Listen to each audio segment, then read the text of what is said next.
वैसे ही सबको बहुत पसंद होती है और इस दफ़ा ख़वातीन जो हैं वो मर्दों से ज़्यादा पार्टिसिपेट कर रही हैं और इसके लिबास की वजह से भी सारा कवर होता है। आप स्टॉलर लेके भी खेल सकते हैं, जो चाहते हैं कि हम स्टॉलर लेके खेलें, जैसे मैंने भी लिया हुआ है और मुझे भी ये बहुत अच्छा लगा। इसका लिबास भी बहुत अच्छा लगा। बलूचिस्तान में आके बहुत अच्छा लगता है, हमें इतना अच्छा ऑर्गेनाइज़ किया हुआ है और 19 इयर्स के बाद नेशनल गेम्स में फ़र्स्ट टाइम जो है फेंसिंग को चांस मिला आने का।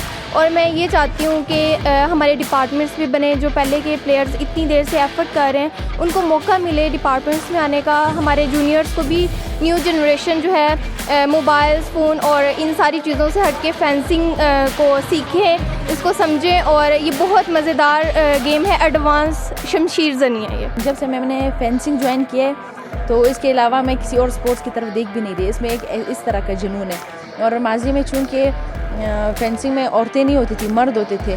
अब लेकिन अभी देखा जाए तो मर्दों से ज़्यादा औरतों ने इस नेशनल में पार्टिसिपेट किया था। औरतों की तादाद ज़्यादा थी। एक तरफ तो हमारा माशरा औरतों को स्पोर्ट्स के लिए अलाउ नहीं करता और जब फेंसिंग के लिए जो शमशीर ज़नी है उसको तो औरत के लिए लोग कहते हैं कि गलत है, लेकिन ये गलत बिल्कुल भी नहीं है। किसी चीज़ में कहते हैं ना कि औरतें अब मर्दों के मुकाबले में आ गई है, तो इस चीज़ में भी है और ये इसका अंदाज़ा इससे होता है कि इस इवेंट में मर्दों से ज़्यादा औरतों ने हिस्सा लिया था। ये फेंसिंग में फ्यूचर दिखता है। बाकी स्पोर्ट्स में मैं गई हूँ, वहाँ पे मुझे किसी ने सपोर्ट नहीं किया।